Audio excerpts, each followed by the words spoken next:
అడవి పక్షులకెవ్వడాహారమిచ్చెను, మృగజాతికెవ్వడు మేతబెట్టే. వనచరాదులకు భోజనమెవ్వడిప్పించే, చెట్లకెవ్వడు నీళ్లు చేదిపోసే. స్త్రీల గర్భంబున శిశువునెవ్వడు పెంచే, ఫణులకెవ్వడు పోసే పరగబాలు.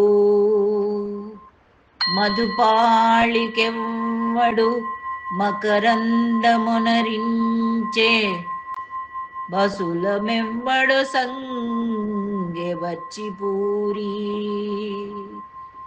జీవకోట్లను పోషింప నీవెగాని, జీవకోట్లను పోషింప నీవే కాని, వేరేయొక దాత లేడయ్యా వెదికి చూడా. భూషణ వికాస శ్రీధర్మపురి నివాస, దుష్ట సంహార నరసింహ దురిత దూరా.